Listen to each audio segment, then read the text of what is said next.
Okay, so a heuristic is a mental shortcut. Okay, and we use them when, oh, really, there are no seats for you to sit down. I'm so sorry. I let in too many people. Imagine too many people. There's a seat right here. Yeah. And so I really want to drill this point home because this is one of the most important concepts about the class. Okay, heuristic is when we use the mental shortcut because we don't want to have to sift through all the information all the way. Okay, so um, I see someone walk into class and they're all wet. Okay, they're just like water dripping from them. Okay, and so what am I going to assume? That it's raining. That it's raining outside, right? I'm just going to assume. Now imagine that we don't have windows. Okay, it's easy to tell if we have windows, but I'm not 100% sure that it's raining outside. Am I? No. I could walk out of the class, walk out of the building, and test for myself, but I don't want to. That's going to take too long. But I just assume it. I'm applying a heuristic, okay? And in that case, I'm applying the representative heuristic, okay? Because in my brain, a wet person is associated with it's raining outside, okay? And how that's related to schemas is I have a schema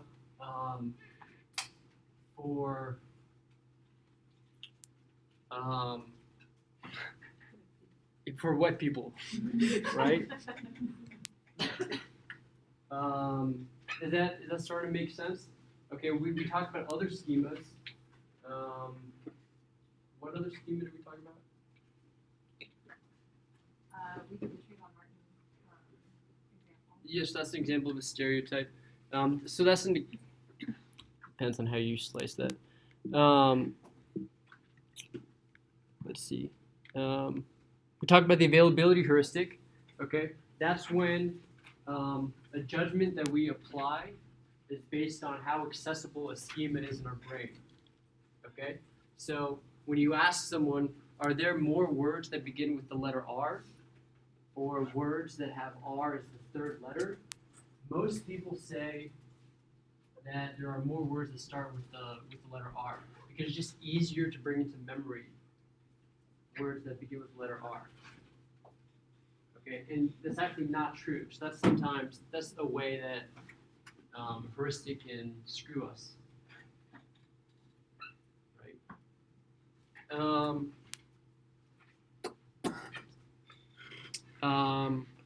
Yeah. You ask people, what is the population of two cities? People in Germany. What's the population of LA? I'll start over. You take a group of people from Germany, you ask them, what city has a bigger population, LA or San Antonio? They haven't heard of San Antonio. They've heard of LA. LA is more accessible. They've heard of it. Okay, so they guess LA. Okay, more often than not, when you're using the availability heuristic, you make a correct decision.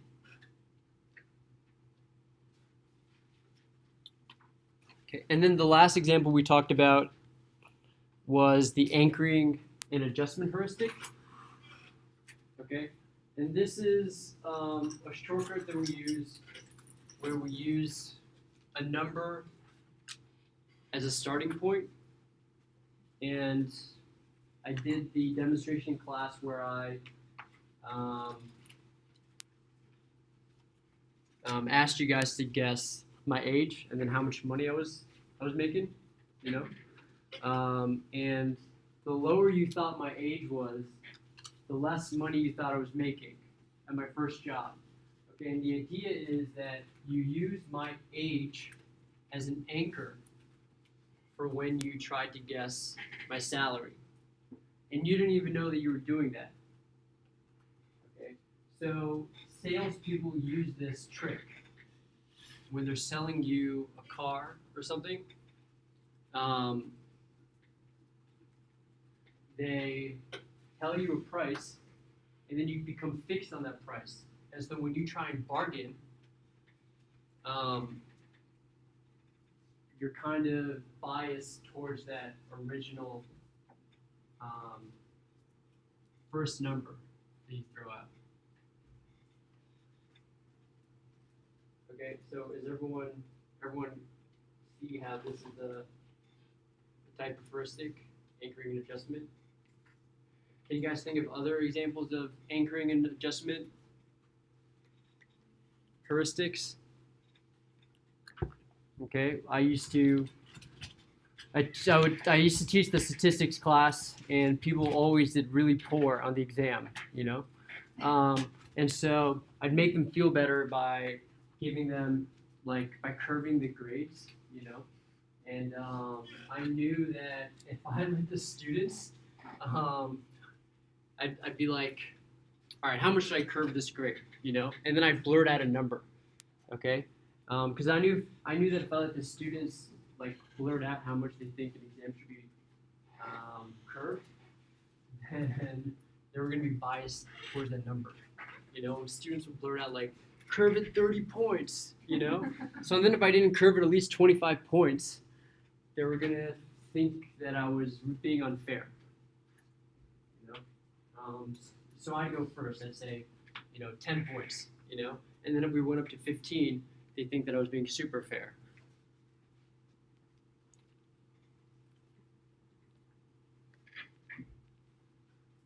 Clear? Okay, we're going to be talking about schemas throughout the whole semester. Okay, so this is an example of unconscious thinking. Okay, we spent all last lecture talking about ways that we think automatically, quickly, and unconsciously, and we talked about the benefits of unconscious thinking, and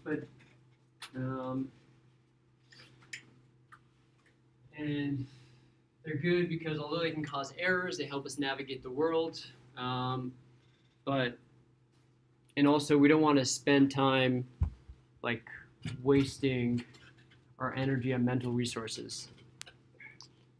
So what's the opposite of low effort thinking? High effort thinking.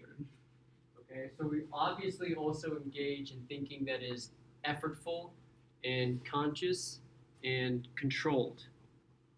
And looks like I wrote voluntary, intentional. And this is not automatic. This takes attentional resources. This is the opposite of using a heuristic or being primed to do something. Okay? So when we're filling out a tax form, we don't use mental shortcuts. When we're answering 248 times 120, there's no mental shortcut for this. There's a mental shortcut for 6 times 6. Is there? I know it's 36. I'm not adding 6 together 6 times. What about a calculator? Does that create kind of a mental shortcut? Well, it wouldn't be a mental shortcut. That'd be a physical shortcut. Which I would say that maybe if you already, if you can do math really quick in your head, wouldn't it be a mental shortcut? I mean, because 6 times 6 is, people usually learn that a long time ago. Totally. So that's what I'm saying. That's unconscious thinking. Yeah, but 248 times 120, usually for most of us. For most of us. Yeah, but for me, yeah. For me, it's a mental shortcut. Nah, I don't know. Do you know it? Does anyone know this off the top of their head? 5, 4, 3, 2, 1. Okay. All right. Like I said, for most of us. No, but I'm sure there are people. They're not going to George Mason. They're going to UVA. Yeah. Going to Harvard. Yeah. Should I get married to this person? There aren't a lot of mental we don't really use, should I go on a date with this person? We might use mental shortcuts, What are some mental shortcuts for dating? Initial feel, vibe, energy. Vibe, yeah. Do they have a good job? Are they the opposite sex? That's a good mental shortcut. Or if you have other preferences. But when analyzing whether or not they have a good job, take voluntary cognition? We do it automatically. Remember when I showed you the image of the female who had the angry facial expression? And I just clicked it for a second and I said, what is that? Everyone I said, would more say that, angry female. but how does that compare to judging someone's job? I guess I would more say that like if you are attracted to them would be. Totally. So attraction can take up. Like she was, Matt was saying like whether or not they look like. Oh, okay, so this is what I'm saying. Okay, I'm saying, look, would you rather date someone who makes? Would you be more likely to date someone who is, an engineer and makes, $500,000 a year, or I don't know. I don't want to offend anyone, but I worked in a restaurant for a summer, and I made like $7 an hour, like. Based on those two things, you could probably make a pretty quick decision. You wouldn't have to think very hard about it, Now, should I marry this person? You have to think about a bunch of things, Sarah? I was going back to like the quick judgment between two jobs. I think we naturally, if we hear somebody who doesn't have a job, you're like, Exactly, You didn't right. say whether a job or not, you just said good job. So I was just wondering like. But same applies. so what do you consider to be a good job? Well, exactly, that's what I'm saying, so you would have to go through like And- considerations of what entails good. So that would take But for you, more cognition. you can probably make. Right, so you're saying like as your individual, like scheme that's involved. Yeah, I mean, it definitely depends individually,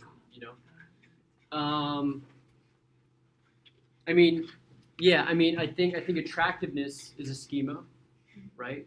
We don't have to think about whether they're attractive. We kind of just know, and then that in itself activates the schema.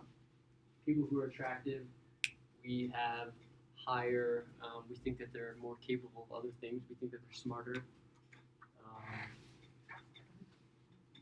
More kind, will give us better children.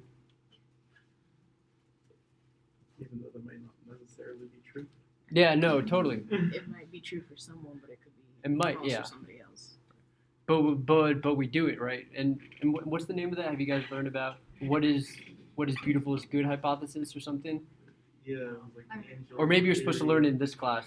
Maybe. We'll get to Maybe. that. Yeah. If we have time. And so we spent a lot of time on unconscious thinking. This is an example of conscious, more controlled thinking when we mentally going to do the past. Okay, how many people do this? You make a mistake, and then you think, shoot, like if only I'd done it differently. Like today, I go to a coffee shop every morning around 8:30 before I drive into school, and I answer emails. And I was getting coffee, and I realized I left my lunch at home. Like the lunch that I was up at 11 p.m. making for the next day. I realized, and all I could think of was man, if only I grabbed it out of the fridge, I wouldn't have to spend $10 and wait in line at the JC forever. And it was really making me upset, and I could think it was, I was replaying it. I just had to grab that out of the fridge. That's all I get to do, I spent so much time on it. That's counterfactual reasoning. Okay, trying to mentally change some aspect of the past. Imagining what might have been. Sarah? How's that different? I mean, I know there is a difference, but how does it relate to bias? I think it was called now. How is it different from? Hindsight bias. There is. Is it different from? So hindsight bias. That's when we look into the past, and we it's easy to see how something that went wrong didn't shouldn't have gone wrong, Yeah. And this is more beating myself up because I can I know that it didn't have to go wrong. Yeah. I mean, there's obviously some overlap. Yeah, that's what I'm saying. I know that Yeah, you can tell there's a distinct difference, but I didn't know Yeah. they were related in any way. Kiara?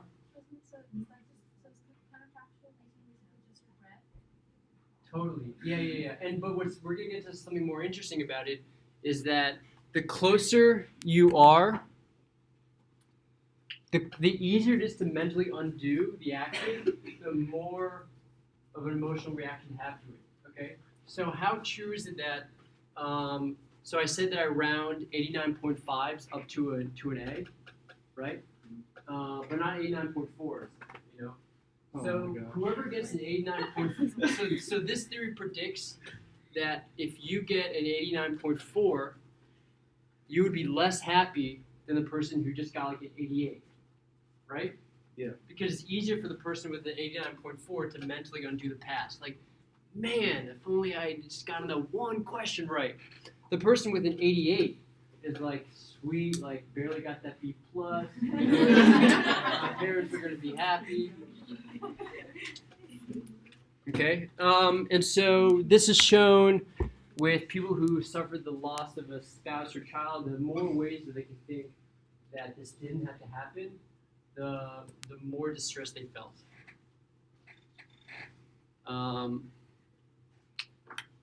But all you guys care about are grades. Exactly. Yeah. That's what we were taught in school. That's what we are being Yeah, taught. that's what's been drilled into our heads since first grade. Totally. Sorry, Sarah? D's D's get, not here though. There are no D's here. I didn't realize that when I first started teaching. I would just throw D's out everywhere.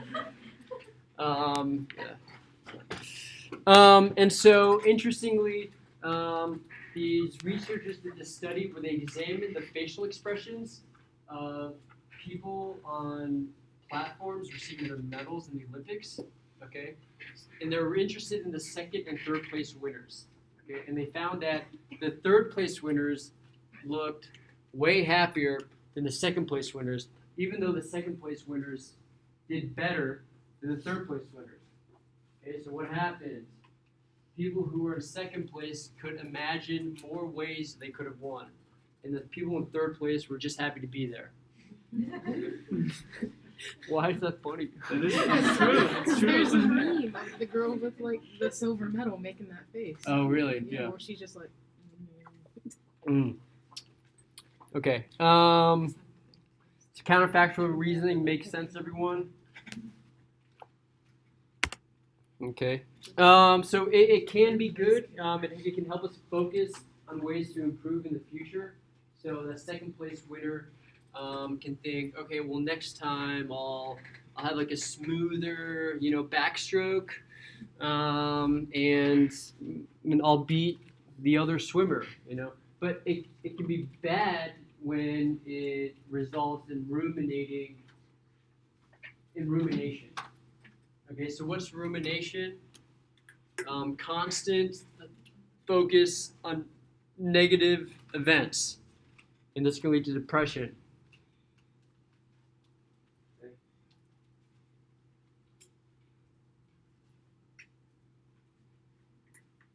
I'm lecturing to college students, so I'm sure that everyone knows what rumination is.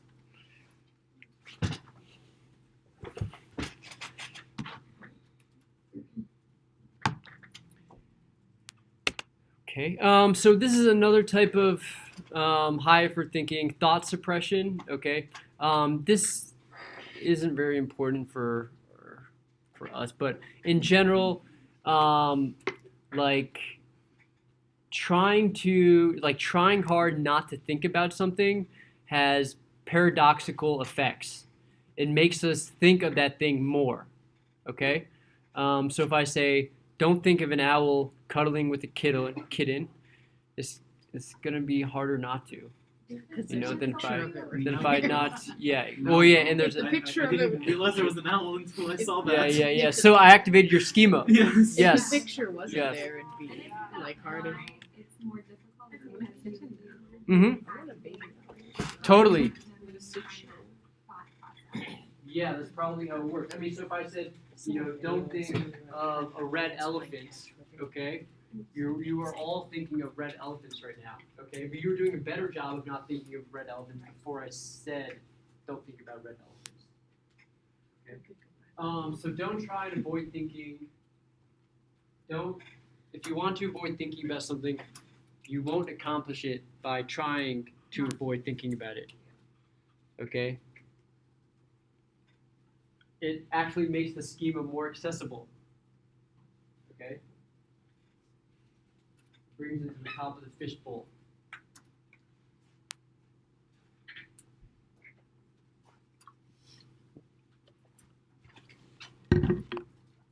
Okay, what next? Other reasons why it's important to control thinking. So there's this phenomenon called the overconfidence barrier, and that is when we have the fact that we have greater confidence in our judgments than we should. And so one way to overcome the overconfidence barrier is by using controlled thinking to consider the possibility that we might be wrong.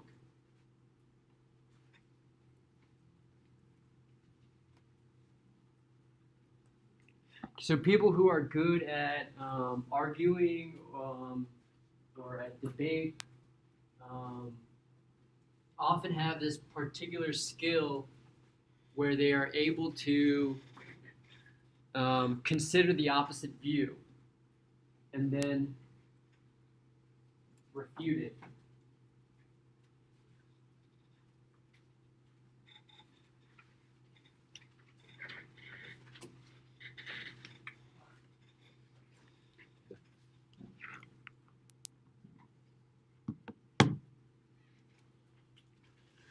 We all good here?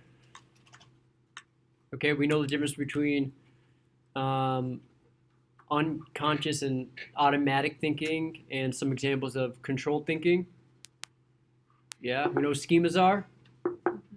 Okay. We know what heuristics are. Good, good. Okay, so I used to give out pop quizzes, but I don't anymore. But we're going to discuss these anyways. Okay. So, which of the following is not a feature of automatic thinking? Correct. Correct. So this time I'm going to call on someone.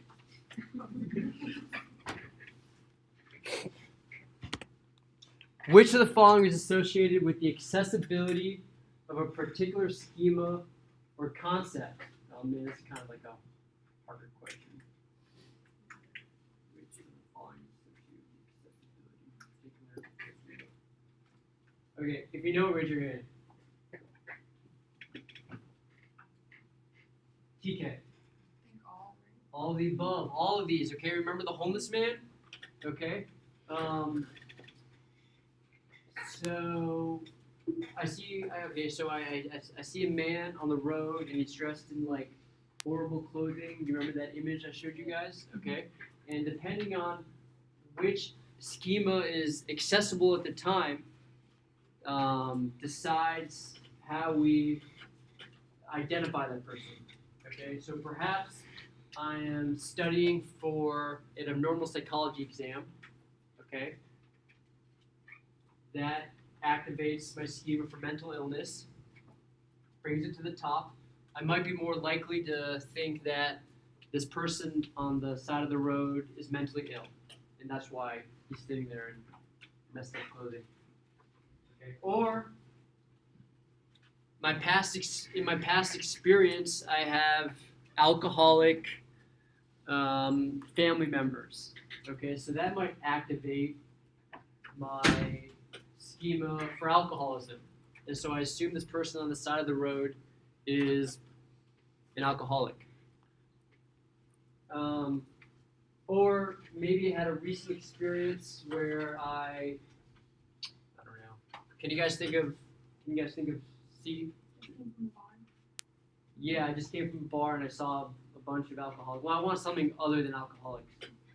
Yeah, I don't want to like come down hard on the alcoholics. You just came from an abuse shelter? I just came from where? An abuse shelter? I just came from abuse shelter. Okay. And so I think that this person is a victim of spousal abuse. I don't know, but yeah.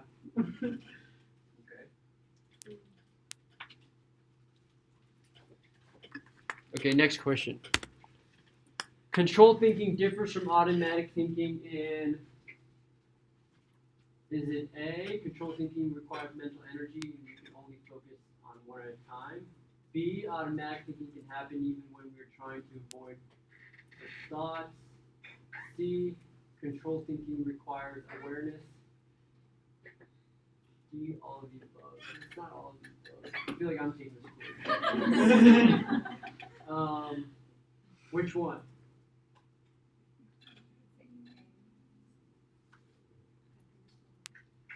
I think it's C. But I feel like it could be A also.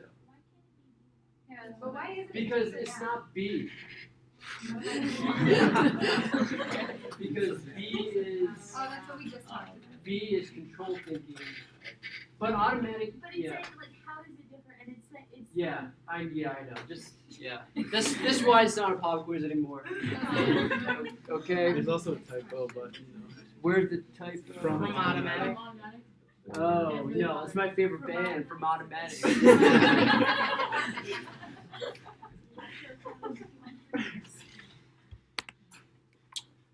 Oh, this is long. Yeah. You have heard others talk about the dreary, rainy weather of Seattle. On your one visit to Seattle, the weather was atypically sunny and warm each day you were there. In fact, you didn't see a drop of rain. You know that your experience was atypical, and yet you can't help but think of Seattle as a sunny place with beautiful weather as the only memory you have of it. What best explains your reaction? You guys think it's wrong. Which one? Who thinks it's A? Who thinks it's B? It's B, but the people who thought it was A were using their availability heuristic, right? Because I used a similar example, and I called it the representative heuristic. But this is a little different, okay? So I know that Seattle's a rainy place, but when I was in Seattle, it was sunny. It was sunny, and so when someone asks me, when I try and think of Seattle, the most available memories I have are of Seattle being sunny. Okay, so that goes into my schema. Okay? Wait, did I say A? Yeah, the answer is B. Right? Okay, okay. Okay, You were explaining why. okay, good. One and step at a time. One step yeah, at a yeah, time. yeah. I'm gonna get an A in this class. And so the representative heuristic, I use that in an example where I said someone walks into the class and they're wet, right? So I equate them being wet with it being raining outside. Okay? A totally different example, both involve rain.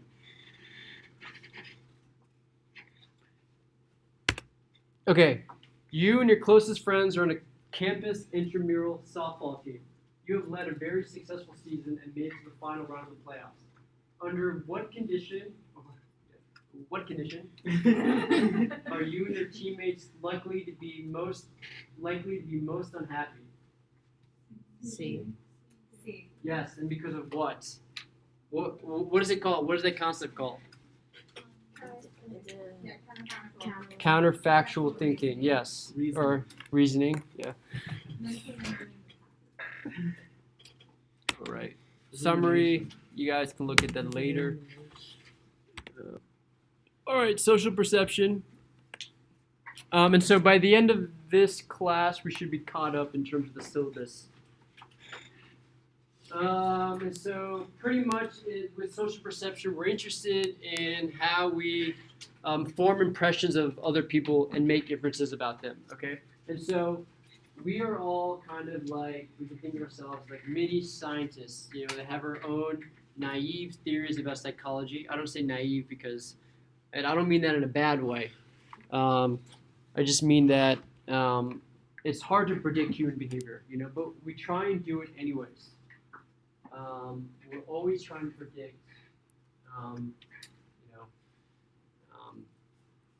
why someone did something, you know, what they're gonna do next. You know, like a lot of times when we're gossiping, you're like, man, I can't believe what Becky did. You know, like, she just, you know, can't handle a good boyfriend.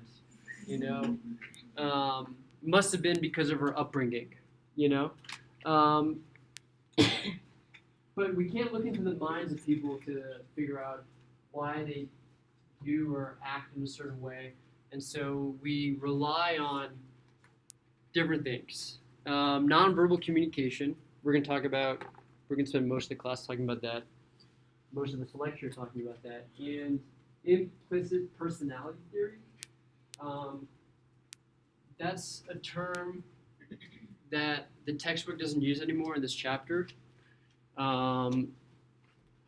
That's you can think of implicit personalities as schemas that we have for like personality traits.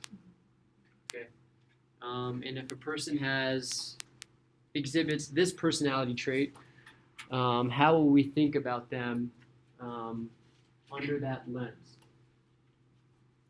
And I'll talk more about that later, but in causal attributions, I don't think we'll get to that today. So, forgot that we had an activity. Okay, should we do this activity? Okay.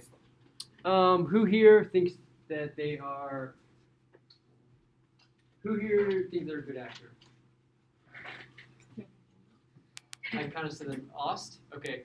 So I want to have you say things, and I want you to be able to fluctuate your tone of voice, but control your facial expression. Can you do that for me? Yes. Okay, cool. So can you come to the front of the Sure. class, and I'm going to point at one of these emotions, and I want you to say a phrase. I got to come up with a phrase, but only using your tone of voice. Okay. Okay. So what should the phrase be? What's what? My cat is hungry. I don't know. That's just biased a little bit. How about That's not it. I have to go to how class. about I like doing That's not it. Yeah, that could work. Or how about I'll look a cat. Okay, because that could be okay. And so I'm gonna say it, and whichever one I point to, I want you to speak in that tone.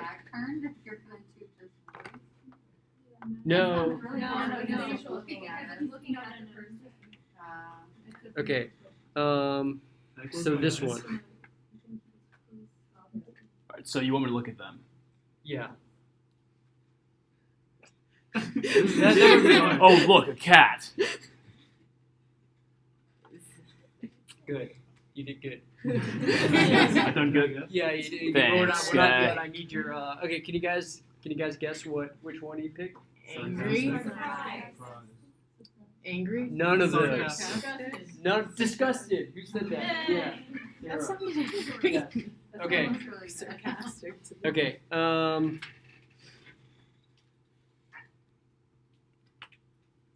Same thing. Yeah. Oh, look, a cat. Very Happy. Good. Yeah, that's right. Okay, thank you, Austin. Sure.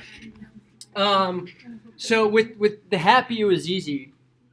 But when we did something like disgusted, it was more complex and more difficult since we didn't have his facial expression, right? Now, if he had used, like a facial expression for disgusted, like, oh, look, a cat, that would have been easy.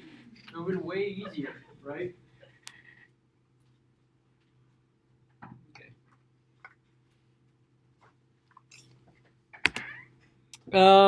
So I guess I kind of talked about this. We want to figure other people out, but it's not easy. We can't read minds. We can observe behavior.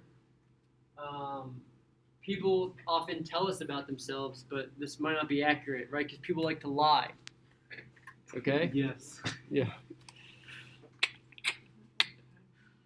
Okay, so social perception. It's really redundant so far. The study of how we form impressions and make inferences about other people. Okay, that's what social perception is. Okay, all right. Success kid. He's alright. And so nonverbal communication is pretty much how we communicate intentionally or unintentionally without words. Okay, and this can include many things: facial expressions, tone of voice, body position, gaze behavior. Often we like to use several of these in conjunction. Okay, when asked, it was hard to tell that he was disgusted because he didn't see a facial expression. What's the baby feeling? Oh, success. Yeah. Success. Well, it says right there. Yeah. Well, without using the word success. Feeling pretty. He's feeling confident. Confidence, yeah, that's what I was gonna go with. Yeah. I think he has a mouthful of sand. No, sand is in his So hard to tell what babies are. Do you guys know who Ekman is? He's a god in the facial expression field. Okay, you guys know the show Lie to Me? Yes. Okay, based off of Ekman's research. Okay, he wanted to know if facial expressions were universal. Okay, so what do I mean when I say that? Okay. Seriously though, what do I mean when I say that? If a Anton? happy face. Oh, I'm sorry. Oh, if a happy face to us means a happy face in other cultures. Yeah, totally. If I ask a blind person, to express happiness, will they smile even though they've never seen a smile before? No. I don't know, will they? I don't know. Maybe we'll find out. Oh. We might not ever. Sarah? Does this apply also to the nonverbal or body expressions? Totally. Yeah, like body language. Yeah. Like how they are, I remember hearing this once that whenever you go into victory, people tend to put their arms up. Like, or if you guys walked in, I would just like, you know that like you're about to get a pop quiz or something. You do not want to talk today. You Yeah. don't want to teach. Or if you just walked in and I was just like this. You're very depressed at this point. You're just depressed. Yeah. Or you just really enjoy that walk. To the people in the online class, I turned my chair around and faced the wall. Okay, so Ekman found that people in Japan could understand European facial expressions. Okay, so he found evidence for like consistency across cultures. Okay.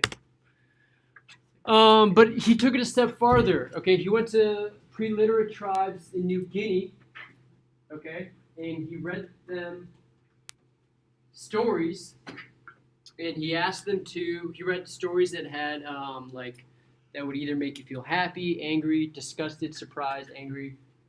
One of the 7 universal expressions. And he had limited success at first. Okay, he had them read different stories and had them express the emotion that the story was conveying. Okay, and they didn't do that well at first. Okay, and then he told them emotional stories and had them match the stories to photos of Americans making facial expressions, and they nailed that. They did really well. Okay, so pre-literate tribes, no exposure to modern culture. Okay, and they were still able to match these stories with American facial expressions. Okay, Anton? I was just asking, if they are a pre-literate tribe, why would he ask them to read? Or does that mean something else? I don't really know what pre-literate means. Okay. I think I assume it meant this no exposure to modern culture. I don't think it means like illiterate. Okay. Let me look it up. Either way, it says he told them the stories. Yeah. So he would have Like- read them to him. Oh, okay. He told him just like a nighttime story. This is before you go to sleep. yeah. This is He what just you like do. rocked Read, him to read sleep. the three little Yeah, things. yeah. you know. Campfire stories. Yeah. Pre-literate tribes.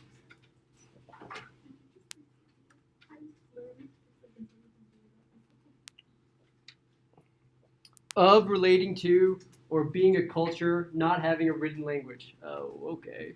Well, then, reading Yeah. is no factor in there. You told the stories. Okay, so these are 6 of the 7 major emotional expressions. Which one's missing? Happiness. Wow, that was really fast. Wow, you have the slides in front of you? Yeah. Oh, okay. Is that how you do? No. Okay. All right. Right.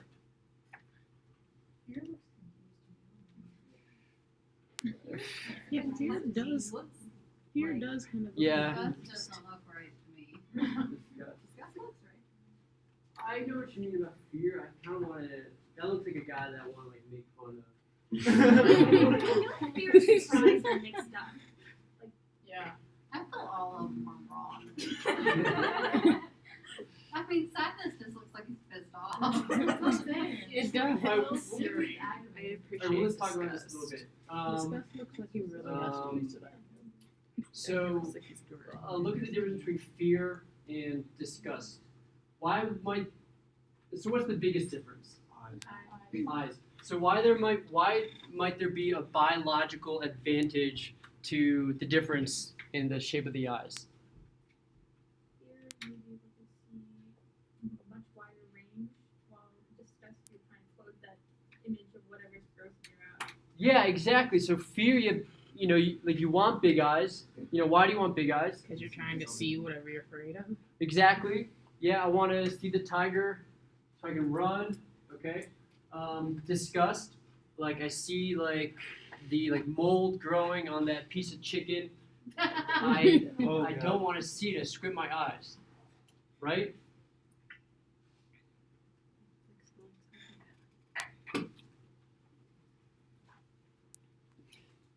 Okay.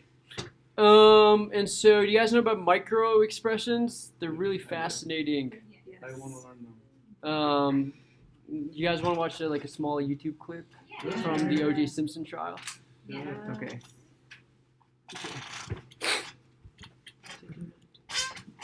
Okay, online class. I'm going to stop the recording and click on the link in the PowerPoint to watch the video.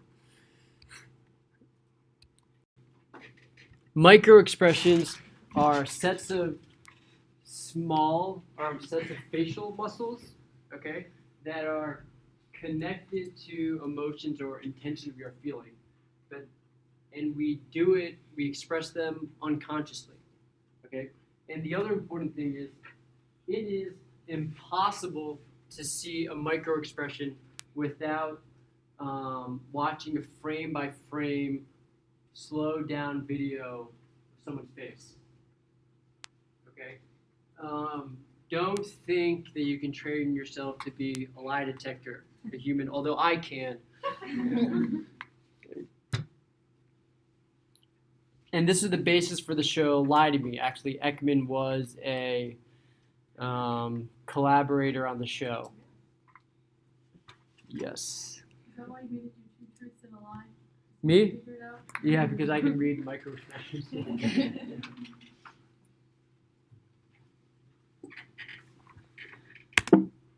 Whoa. Okay. Nonverbal behavior can be misleading.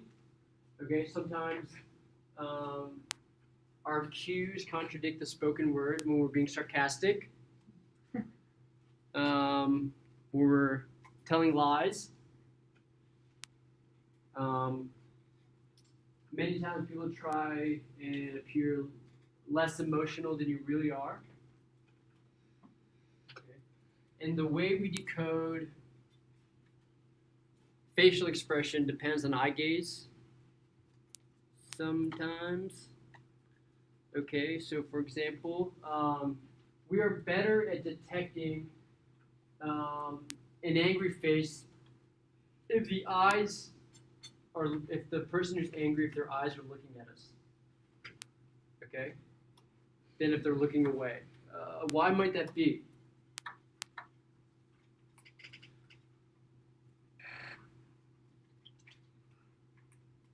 You need me to repeat the question? Yes. Okay. Why might we be better at decoding an angry face if the person's eyes Because it's dangerous. are looking at us versus away? You guys get that? What I'm Yes. saying? Yeah. Okay. Yeah, and Because maybe you feel it's dangerous. because I'm the target Yeah. of the anger, right? Yeah. If the person who's angry, if their eyes are looking at me, I will be faster to decode the angry expression, and it's perhaps because since I'm the target of the anger, I need to decode it faster so that I can have a response. Whereas if they're looking away, I'm not as interested of why they're angry. I'm still probably pretty interested, you know, because I want to know who you're angry at. You know, that's interesting. You know, do you guys get what I'm saying there? Yeah. Okay, Anton. So does that mean when somebody is happy and you have eye contact, does that mean the person thinks you're targeting them with happiness? Like you are the target of the happiness, you caused that to happen? Or Probably. Okay. Okay, so I'm gonna use another example. I'm gonna ask. Probably. I can pretend to know things, but you'll read it on my face that I'm lying.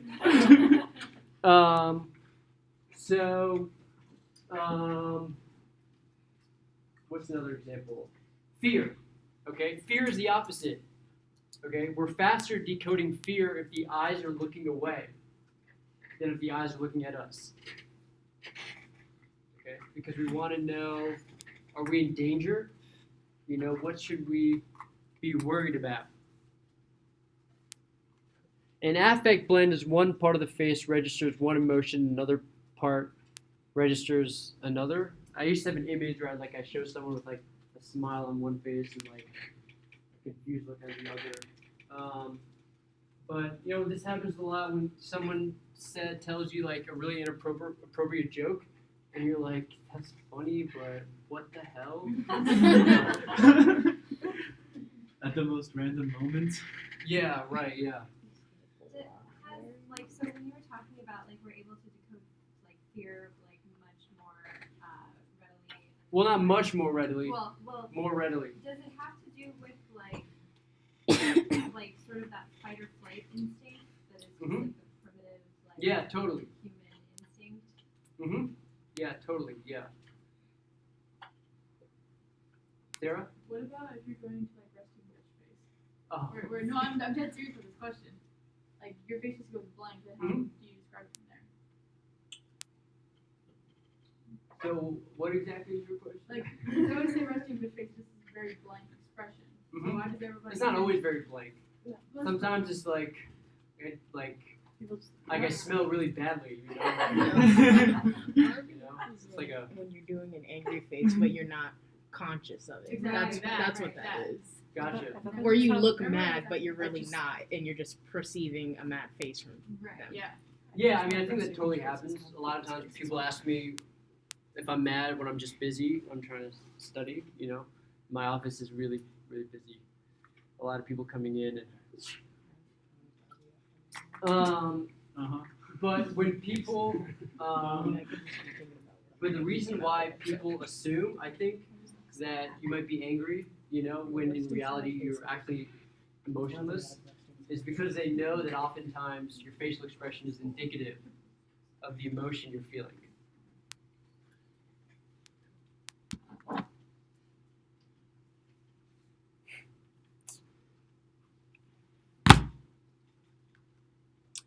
You guys want to learn how to spot a liar? Yeah. In 6 minutes, we're going to learn how to spot a liar. Oh boy, yes. Actually, I'm going to become a professional liar Yeah. spotter. Actually, okay. Click on the link if you're in the online class.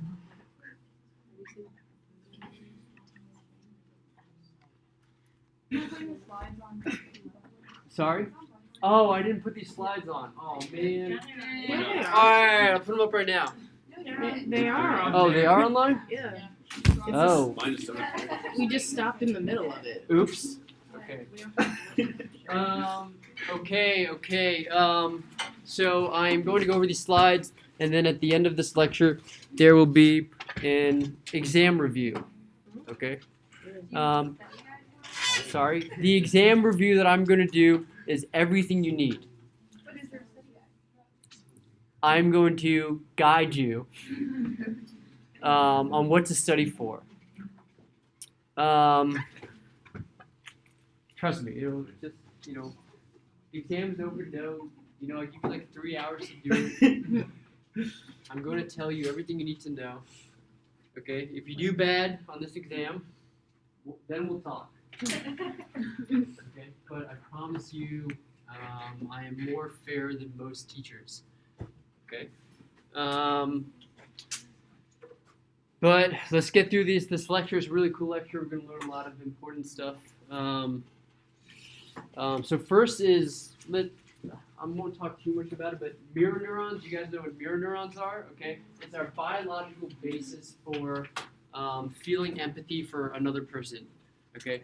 Basically, this theory posits that we have neurons in our brain that fire when other people perform actions. Okay? And that this is what gives us our capacity to feel empathy for someone. Okay? So if I like slam my elbow into the board, the same neurons in your brain that would fire if you were slamming your elbow into the brain, fire into the board, fire. And so that allows you to feel empathy, okay? It's everything but the actual, touch receptors, okay? So this is, it allows us, to feel someone's pain when they're crying. It allows me to feel bad for you when you do bad on an exam. Stuff like that. And there might be a question on this, on the exam. But yeah, session 3.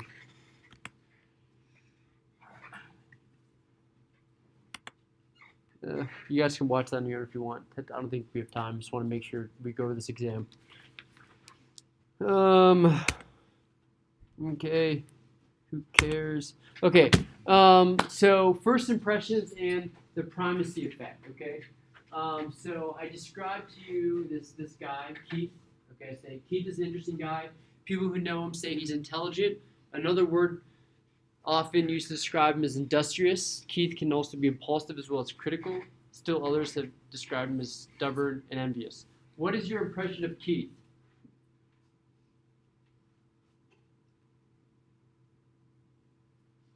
There's no right or wrong answer. There's definitely a really wrong answer. He's like smart, capable. Yeah. He's a You guys. sporadic man. You sporadic, yeah, that's like a positive way to put it, okay? But if I'd said, Kevin is an interesting fellow, people who know him have called him envious, also stubborn, also what? It just so happens that other descriptions people use when talking about Kevin are critical, impulsive, industrious, and intelligent. So, if you had seen this description of someone the first time around, you might have a way more negative opinion, right? But I use all the same words as I did with Keith. I just put them in a different order. Okay? And so this is called the primacy effect. Okay? The first word that I used primed you for everything you felt later on. Okay? And this is also an example of schemas.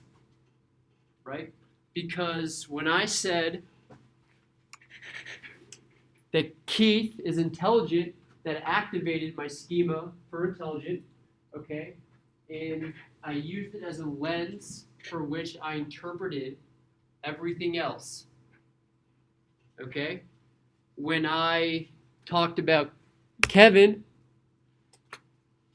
my envious schema was activated. And that became the lens through which I viewed everything else. Sarah? Does this also go into play with how we remember the first thing and the last thing told us? So the primacy effect and the recency effect with short-term memory, I think that is a slightly different thing.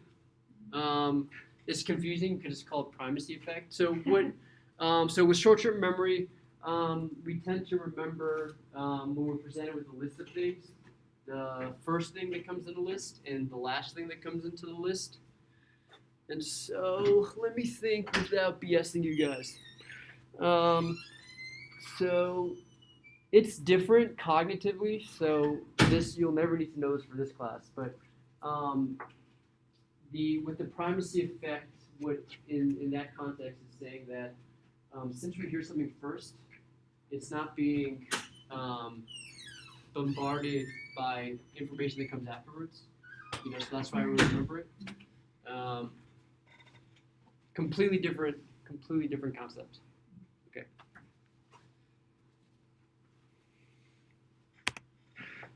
Okay, so we talked about, we activate schemas used to group various kinds of personality traits together. Helps us fill in the blanks. We use schemas to group people together. For example, someone that is kind, we also assume that they are generous. Okay, is this clear to everyone? Yep. Wow, I like this. This is how everyone needs to do their name. Okay.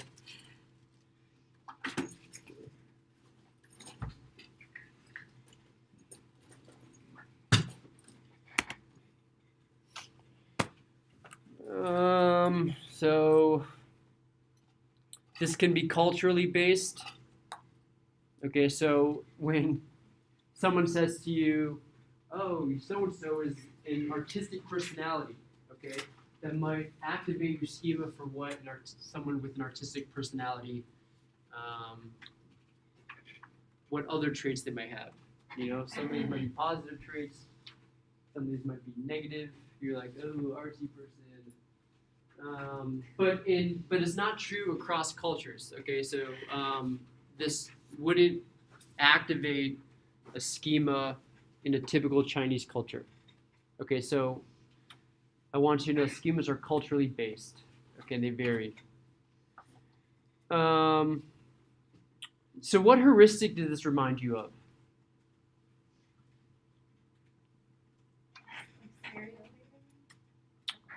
So stereotyping, not quite. So we talked about the other one, representative, right? In that someone who is, well, I guess it could be both, kind of, but I think it more closely corresponds to representative heuristic, right? Because we might think someone who is attractive, I guess it could be both, Someone who is attractive, I might think that they are also intelligent, because attractiveness in my brain represents intelligence.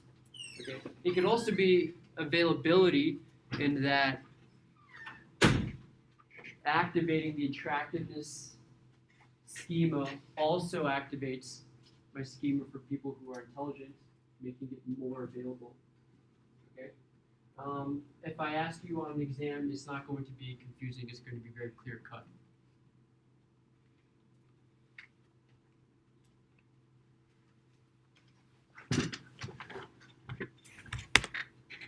Okay, so now we're going to talk about attribution theory.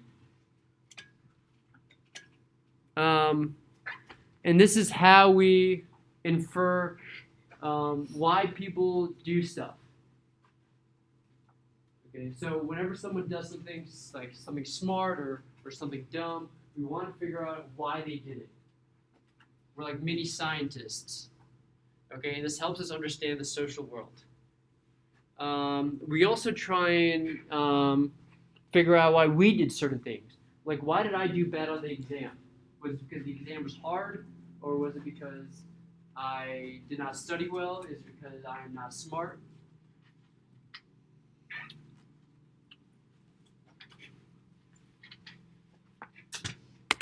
And so when we are trying to, when something good or bad happens, and we're trying to come up with an explanation for why it happened, we either come up with an internal or an external explanation. Okay? Another way of phrasing an internal explanation is something that's stable and global. Okay, so something about you that will never change. And another way of thinking of an external attribution is something that's temporary and only specific to a certain situation. Okay? And I'll go deeper into this. Okay. So when something happens to me, to yourself, or someone else, we either make an internal or an external attribution. So, for example, you fail a test. Okay, an internal or stable and global attribution would be, I failed this test, and it's because I'm a failure, and I'm always going to be a failure. Okay, that's internal. Okay, whereas a temporary and specific attribution is more like, oh, it was just one test. I was feeling kind of out of it. It's not really emblematic of me or my intelligence. You know, I'll just study and do more next time. Okay. Or perhaps you get an A on the exam and you make a stable and global attribution that, oh, I'm so smart. I'm going to get into grad school. Or the opposite. Oh, I got lucky. Okay? So we can either blame ourselves for something good or bad, or blame something that's not necessarily had to do with us. And so,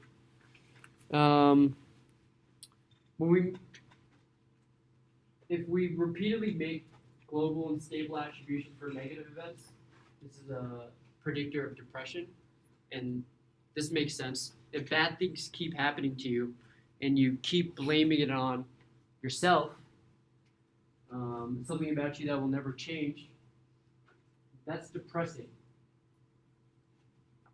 Okay.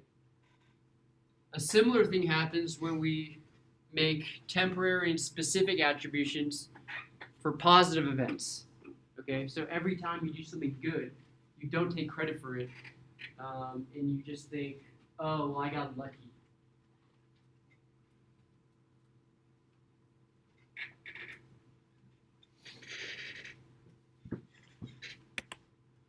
Okay, so let's go over this again. Okay, so internal corresponds to like global and I don't remember the other word, but global and stable, yeah. And external is temporary specific. Okay, so so you get cut off. Okay, an internal. And you're going to make an attribution on the person who cut you off. Okay, an internal attribution is that person's a jerk and a horrible driver. Okay. An external attribution would be, oh, he must have just been distracted or having a bad day. And a situational attribution would be blaming something from the situation. Oh, maybe his brakes weren't working. And so these two are actually part of the like temporary and specific group. Okay, I'm sorry, that's confusing. Okay. And yeah, did you know? I was just gonna Gotcha, yeah.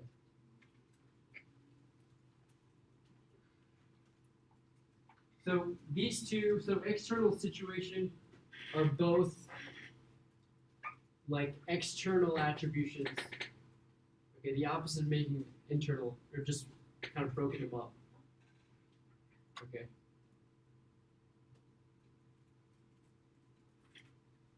Before I move on and talk about more complex attribution theories, does this make sense, the type of attributions you can make? Anton? This is just a question about the internal one. You said that the global and stable things will never change. Right. However, can you not change your personality over time or? Totally. Yeah, on your totally. I think the idea is that they're more stable, you know, and that it had to do more with something about me, you know, than something about the environment. You know, Okay, so it was your fault something happened. Right. Versus versus the situation. Yeah. Okay. I mean, personalities totally change, you know, but the idea that like, you know, it was my fault and not just the situation, you know. Yeah. Like when I'm playing basketball and I miss a shot, you know, I'm like, it's the rim's fault, you know, those rims need to be lower. The wind was blowing the wrong way. Yeah, exactly. And so that's me blaming on the situation. Yeah. Or if I just think like I'm bad at basketball, you know, that's internal. Even though I might get better at basketball, you know, at that time it was my fault. Yeah. Okay. So someone wanted to predict how people decide whether they make an internal, external situational attribution. Okay. And he or she came up with this covariation model. And the idea is that, okay, so think about this example. Okay. You invite a girl or boy out to coffee. You know, you send them an email. You're like, hey, you want to get coffee? And then he or she does not respond. Okay? There are 3 ways you could explain this behavior on their behalf. You can make an internal attribution, you know, they or me, you know. An external attribution, I creep them out. Or situational attribution, well, their computer probably just crashed, they never got the email. Okay?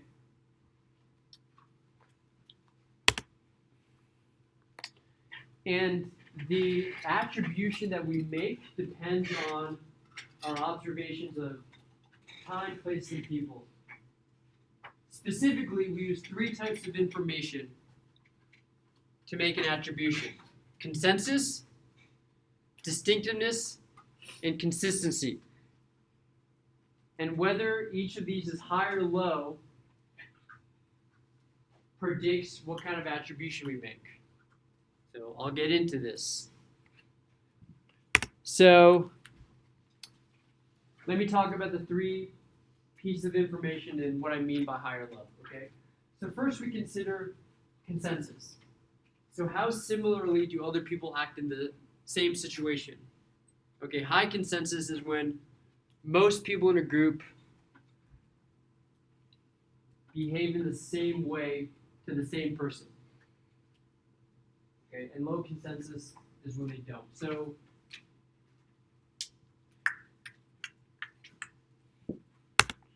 distinctiveness relates to how the person acts with other people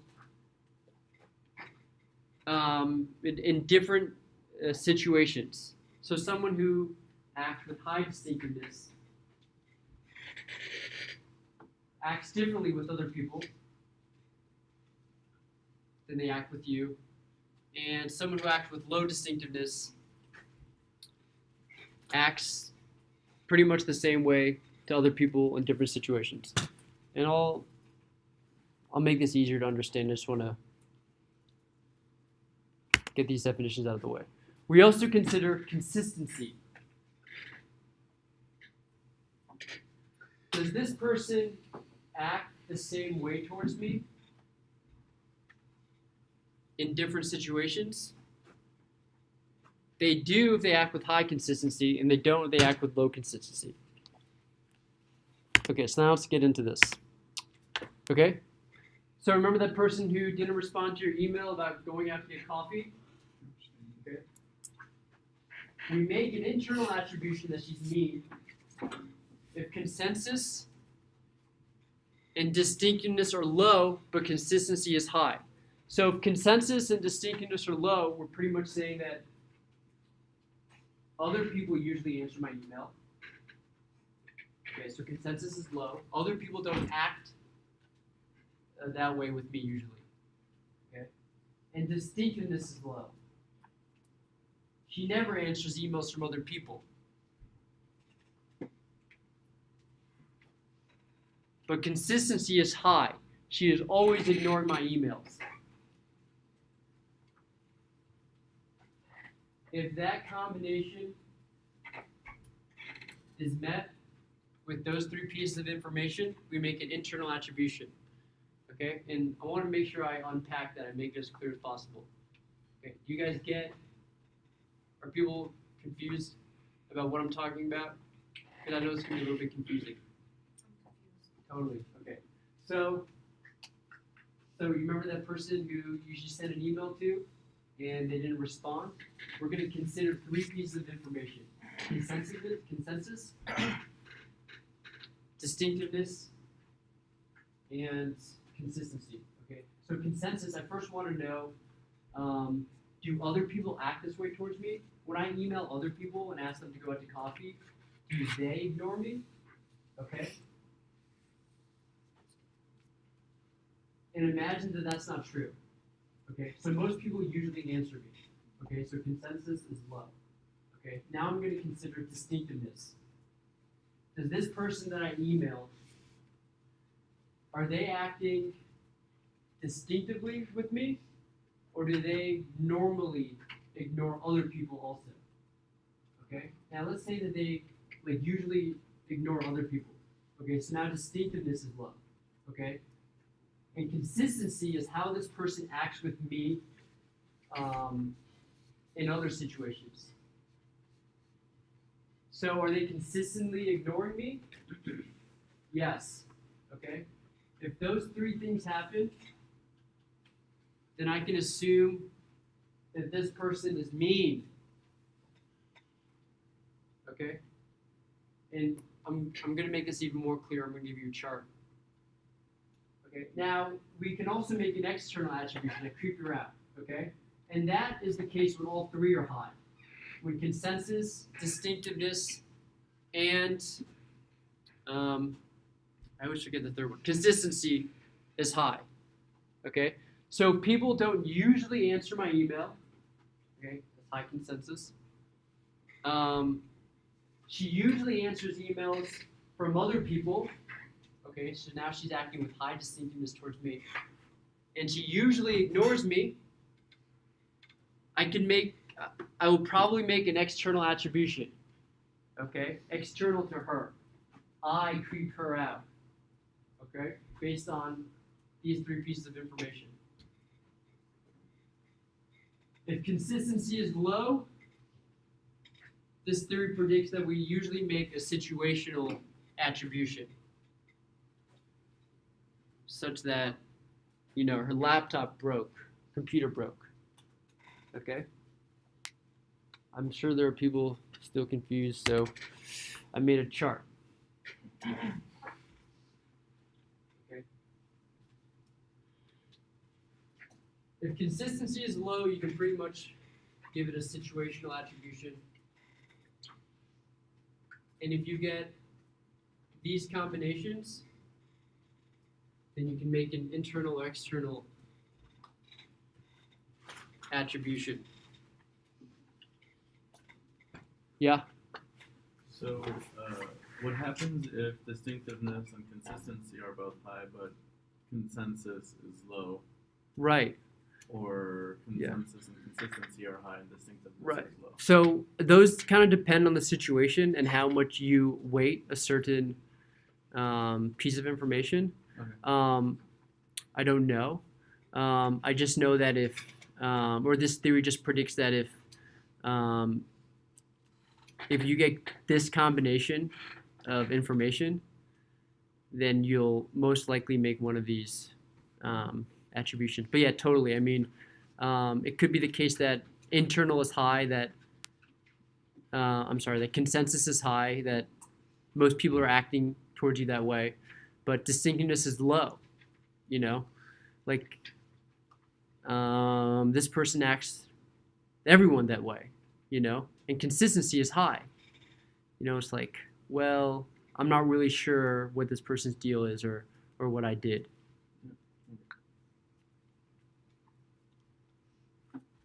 Okay, so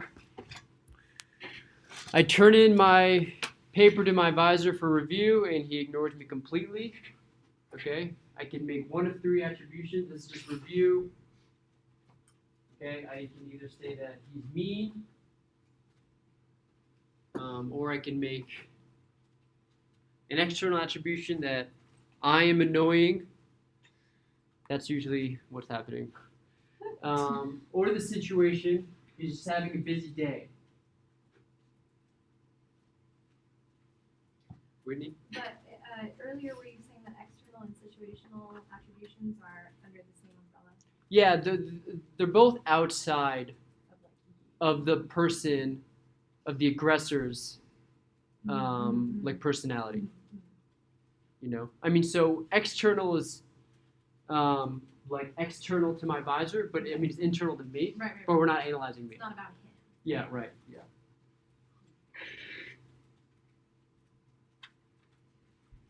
Let's do another example. Okay. So your roommate yells at you. How could you explain this? Okay. So here's the deal. Many people yell at you. She never yells at anyone else. And she has yelled at you before. Okay, so what kind of attribution are you going to make here? But like I'm annoying. Must have anger first. Yes. Yes, you're going to make an external. You're going to make an external attribution. You're going to blame it on yourself, not them. Okay.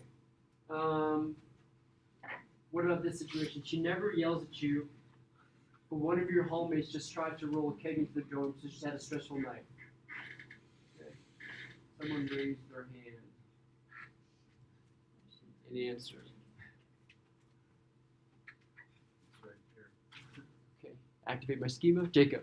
That would be a situation. Yes.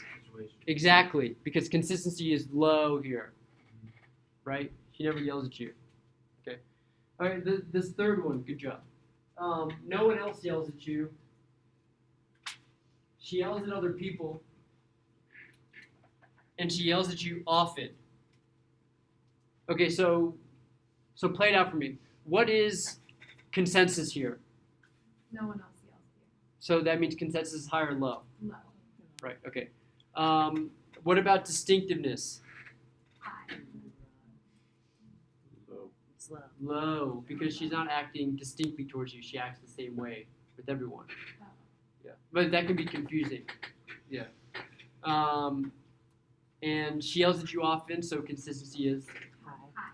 right. And so we go to our little chart. Internal. Okay.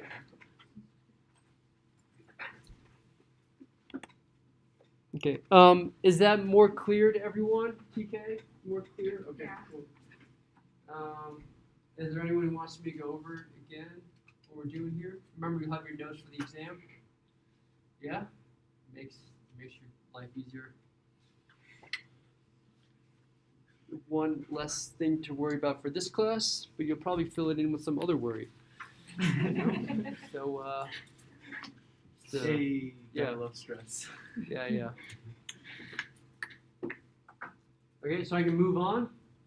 Okay, so here's the thing about this model. It's kind of complex, right? I mean, it's not that complex, you can understand it. But do we really have the time and effort to, like, sit and weigh every piece of information? Right? Like, No. not consciously going Like, yeah. distinctiveness and consensus and consistency. Yeah, Make exactly. those No. attributions. Even in this class, you're not doing that, So why would you do that in real life? Okay, but what did I talk about? I said we had control thinking, and we also have automatic thinking. Okay, and when we do automatic thinking, we use shortcuts. Okay, so I'm going to talk about some new shortcuts that we use to make attributions. Okay, one is called the correspondence bias, also known as the fundamental attribution error. Okay, with this bias, we tend to believe that people's behavior matches their personality and not the situation. Okay, we tend to make internal attributions instead of external or situational attributions. Okay, so we see someone miss a shot in basketball, and what do we assume? Louder? They're bad at basketball. We don't think, oh, there was a gust of wind, or they're just having a bad day, maybe they're injured. Okay? Your friend says they did bad on the exam, and she says, oh, the exam was hard. But what do we know? Your friend's stupid, Yeah. But we do that. We don't take the situation into account when we're when we observe someone else's behavior. But is this like a type of heuristic? Yeah, you can think of it as heuristic. Yeah. Okay, and so I'm going to speak a little bit more deeply about this, why we might do it, okay? And it's a 2-point process, and you can compare it to the anchoring and adjustment heuristic. Okay? When we are making an attribution we're making an attribution, our focus of attention is usually on the person we are observing, okay, and not the situation, okay, because the person we are observing is more salient than the situation. So, because that happens, our first reaction is to think, how is the person to blame? Because they're the focus of my situation. Later on, maybe a few seconds later, after we have had time to think, we have more time to consider the social situation, okay? And then we adjust our attribution, okay? But our first attribution is to blame the person, and then we adjust it based on what we observe in the social situation. Now the problem is, based on what we learned from the anchoring and adjustment heuristic, is that we're biased to that first judgment we make. It serves as an anchor. So it's hard to adjust away from it. Okay, kind of like when you thought that I was younger, you thought I made less money. Okay, you're anchored to my age. And so let's go deeper into this. Okay, well, this spells it out. Okay, so we make an internal attribution. Okay, my friend was telling me that he did bad on the exam. I'm like, well, it was you, brother. And then I adjust this anchor by considering the situation. Okay. Well, maybe he was having a bad day. But we often miss this step. Okay? Or we don't adjust our attribution strongly enough from the first attribution we make.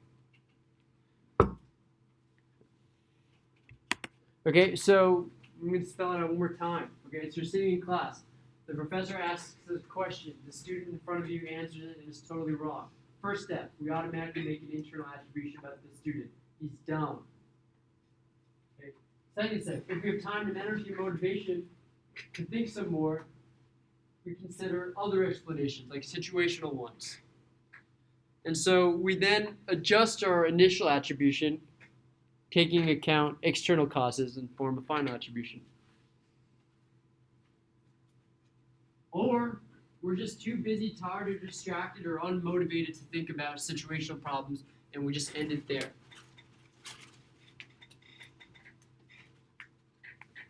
Okay? Even if we have the motivation to go through all these steps and adjust our attribution, we're still anchored towards our initial attribution. And we're biased towards making an internal attribution.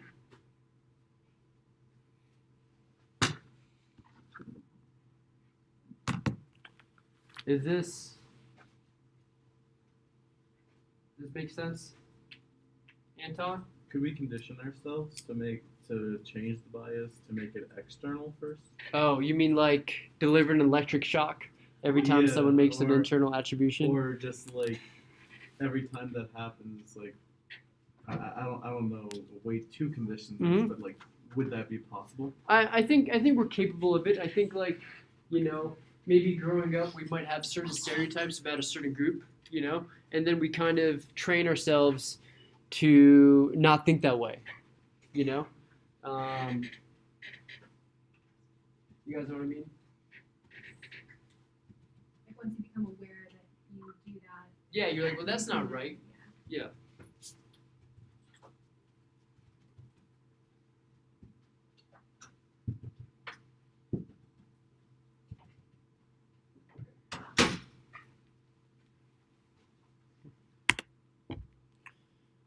Okay, so culture can play a role in the correspondence bias.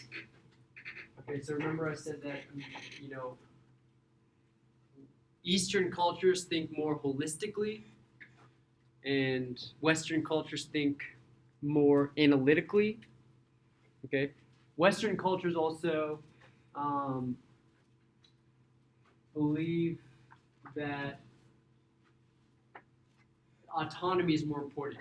Okay, they're more interested in their internal values, whereas people from Eastern cultures are more likely to derive a sense of self from the group, okay, from their family, their friends.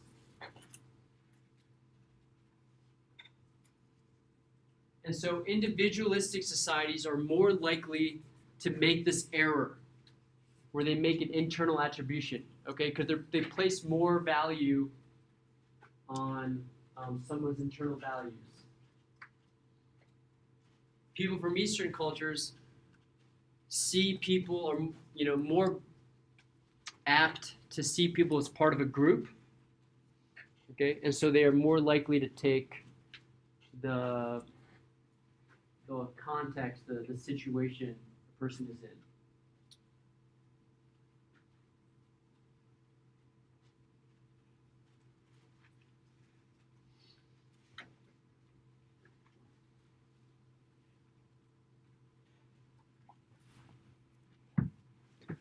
Let me just make sure that.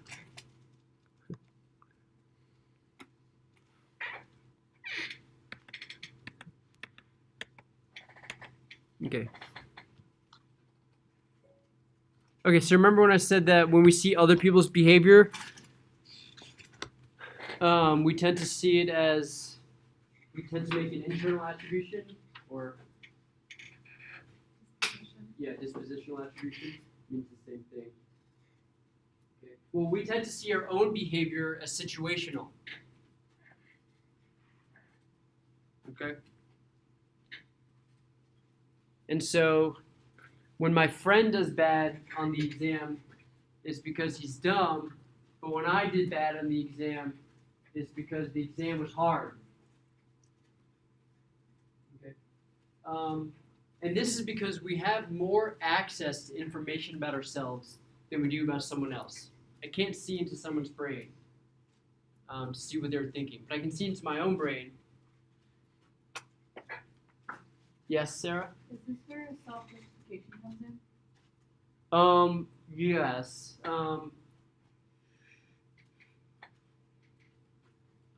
Sorta.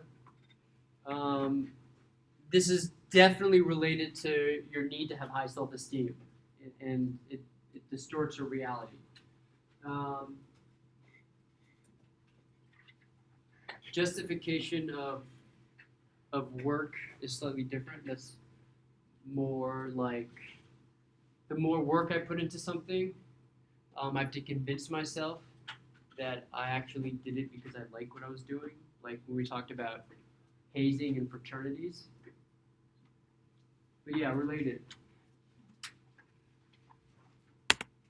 Okay, some more attribution biases.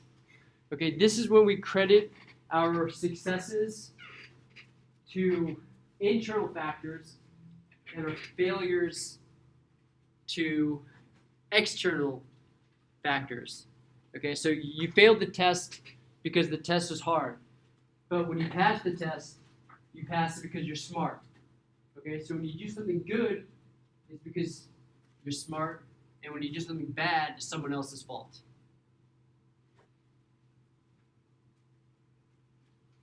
Can you guys see yourself doing this? Yeah? I never make this error. I choose to give myself a self-justification. Yeah.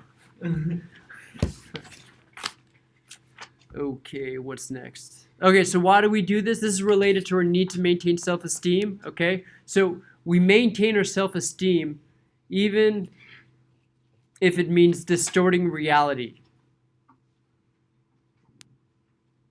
Reality isn't reality. It's not reality. And so we're most likely to make these attributions when we feel like there's little hope for us to improve, like there wasn't a chance for us to improve in the first place. And so we really need to maintain that self-esteem, okay? This is also known as making excuses.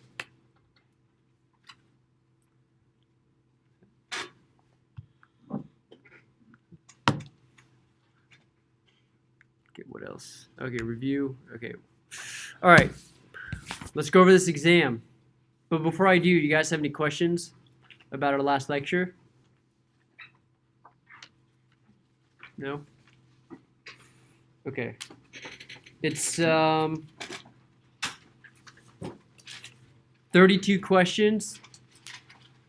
And it will be up by 9 a.m. on Friday. Okay? And it'll come down at 4:15 p.m. on Friday. So that gives you, I'm sorry. Four. I was like, I know, yeah. It goes up 9 a.m. Friday and comes down 4:15 on Friday. No, I'm kidding. On Monday. Okay? So that gives you Friday, Saturday, Sunday, Monday. That's 4 days. Okay, but once you open it, the exam, you have a 3-hour window. Okay? So that means for the online classes, Thursday, Wednesday, Tuesday, Monday. Okay, so if you're listening to this and you're in the online class, the exam will go up Monday at 9 a.m. and come down Thursday at 4:15 p.m. And once you open it, you also have a 3-hour window. I'm going to send out an email, okay, that kind of spells everything out, okay, because I know that a lot of you might not have taken online exams before, and so this might be causing you some stress, okay? And then that causes me stress. Okay. So 32 questions, multiple choice. You answer it in Blackboard. Okay, there's going to be a link on Blackboard. You open it. That the link will disappear. 4:15 on Monday, and you have to be done by 4:15. Okay, so don't open it half an hour before the exam's going to disappear, or else I won't let you finish. Anton? What if you do finish in 30 minutes? Then you fail. What if you don't fail though? I'm gonna go in there. I'm gonna change your answers, but only you. No, but if you can finish in 5 minutes or 30 minutes, then that's cool too. Okay, so 32 questions. Obviously, it's open book because how could I control such a thing? It's not going to be lockdown browser, none of that. So let's see. So the first question, I'm just asking you, it's a fill-in-the-blank question on the definition of social psychology. Okay? There's no way that you should get that question wrong. Okay? This is open note. Okay? You just go, you figure it out. Okay? Second question. Second question has to do with hazing. Okay? And justification of work that I talked about. Remember that I talked about how this theory applies to hazing. Okay, I talked about the self-esteem approach. Okay. And then let's see. know what the availability heuristic is.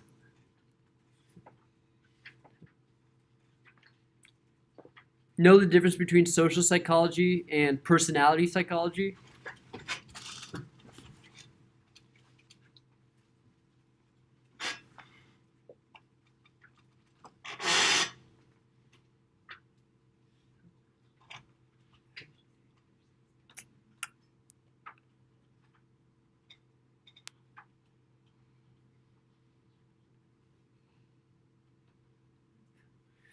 To know what self-fulfilling prophecy is.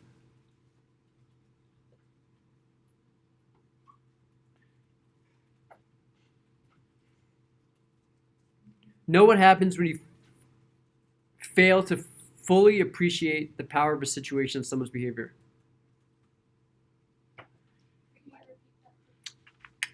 Yes, I can. Know what happens when you fail to fully appreciate the power of a situation on someone's behavior. Okay.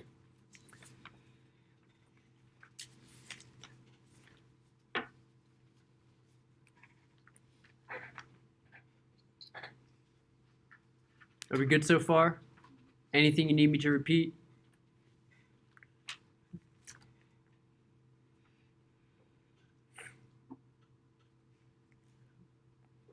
Just understand the self-esteem approach that I talked about in the first lecture.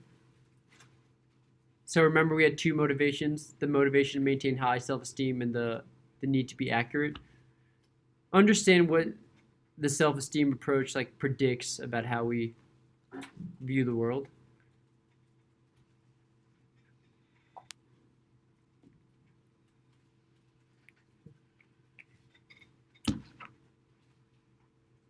Oh, is anyone going to Fall Out Boy on November 2nd? Yes. I want to go, but it's so expensive. Yeah. Are there student prices? It was like floor tickets were like $75. That's cheap for you? That is not expensive. That's expensive for me. That is expensive for me. Expensive, honestly. Honestly, that's cheap. She's rich. Like that's reasonable. My balcony fee was $75. I wouldn't. She owns Fall Out Boy. All right. Well, I can't afford it. She's like that picture. Nor can I. You guys remember the Jonestown suicides? Yes. Okay, remember those? Well, we remember you talking about them. I talked about it. Yeah. Understand what that is an example of.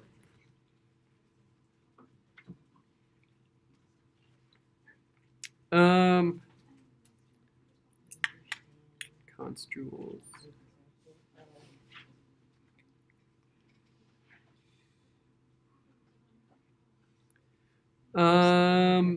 Understand construals and how our events are biased for each person based on the information they have available, and how we don't make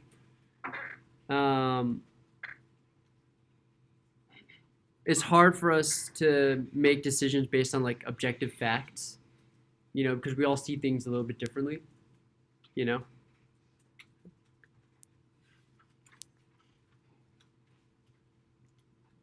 Know the difference between experiments and other research methods. So we kind of briefly went over this. So what's the main difference between experiments and other research methods like the correlational method? It does determine cause and effect, but what does the researcher have to do? What's some of the things the researcher has to do when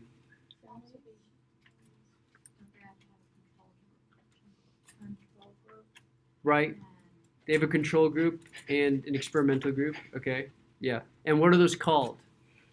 In terms of the two different types of variables. Yeah. So which one is that? I kind of missed the question. What does the experimenter manipulate? The independent The independent variable. Yeah.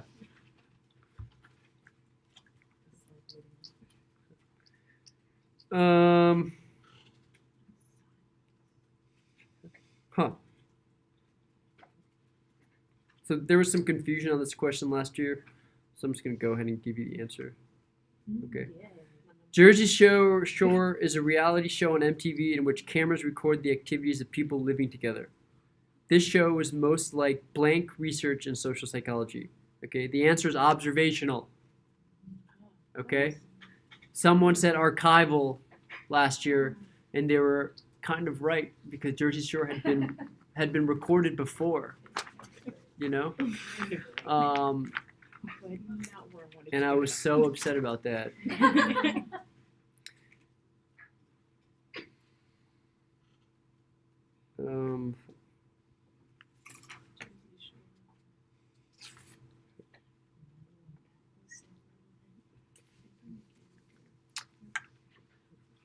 Head southwest on Sandy Creek Way, then continue straight on.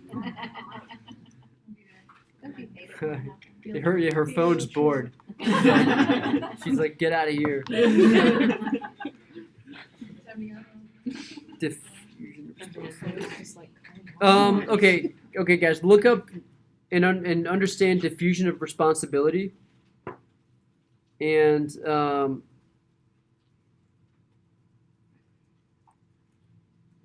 in what size groups is it most likely to occur? I don't know if I really went over this, but You said diffusion of responsibility. Yeah, so Kitty Genovese. I think You it know, was this one- in one of the PowerPoints, like briefly. Okay, so it's in one of the PowerPoints, and definitely in the textbook.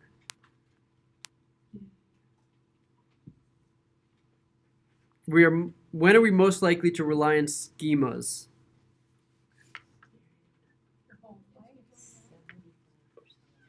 Yes, for things we don't know. That's not exactly how I phrased it in my answer, but it's pretty close.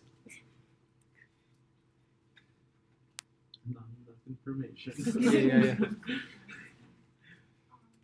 Does not compute. Okay, so when we talk about schemas being at the forefront of our minds and basing that, or like using those schemas to make judgments, what is that called? When a schema, when we use a schema because it's at the forefront of our minds. Availability, heuristic. Yes, but I use another word for it. Okay, so Give us Yeah. the word. you'll see it. Someone said it, Accessibility. but I won't say who said it. I'm kidding. Online class, the answer is accessibility.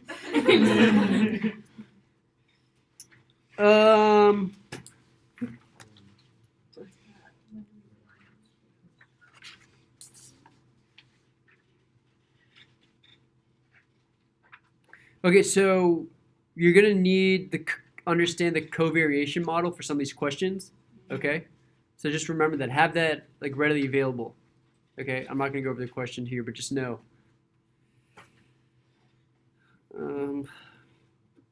Know what the cocktail party effect is?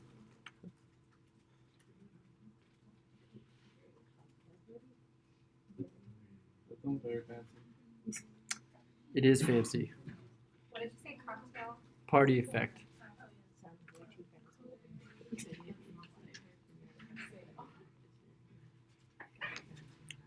Sounds way too fancy. This is a whole bunch of rituals.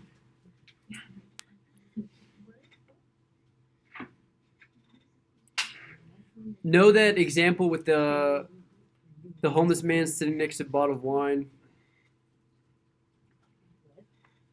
Remember the picture of the homeless person? Okay, and like different things. In You know. relation to schemas or like fundamental? Whoa, no comments. Oh. But like, you know, like how we judge that like the situation depends on a few things. Remember the picture of the homeless guy? We walked by him.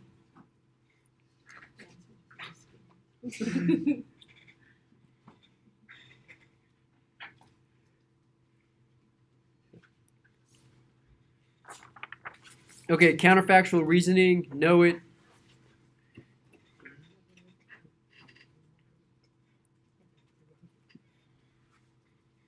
I guess I barely went over this next one, but like, there are certain gestures that have like a clear meaning within a culture.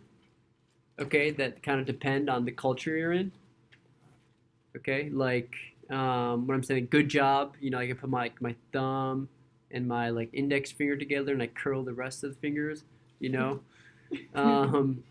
there's another one. I'm not going to use it. You know, that means something in the United States, but not necessarily in another culture. That has a certain name, okay, and is in the slides, okay, and I discuss it when I talk about gestures. Okay.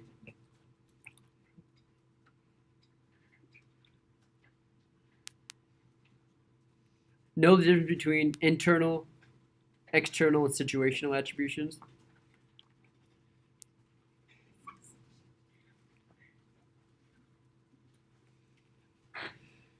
All right, are we good so far? Okay, we good? Know the neurological basis for empathy.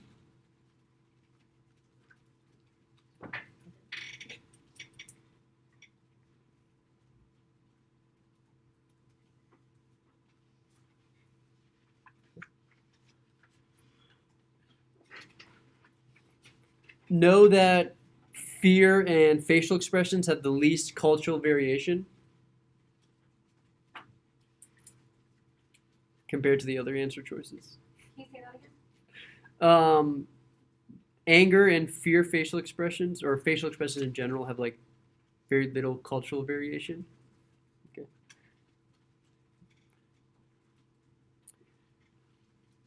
Know the actor and observer effect. The what? The actor observer effect.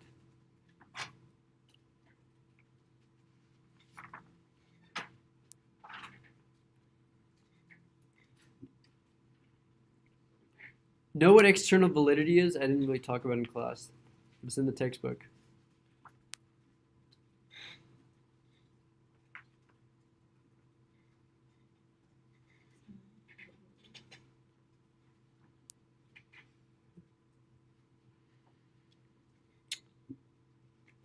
Understand the role of perceptual salience in fundamental attribution theory.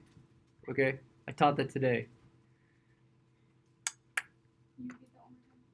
Perceptual salience and the role it plays in fundamental attribution error. Okay, so you guys know what? You didn't really define perceptual salience. Yeah, I didn't. And so that's the idea that, like, the reason why we make the fundamental attribution errors because the person we're making the judgment on is perceptually salient. You know, does that make more sense? Yeah, you were saying it as like you're the point of your focus. Yep. Yeah, exactly.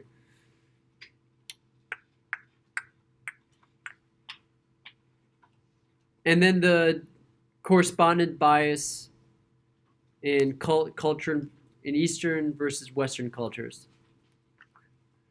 Okay? And that's all 32 questions.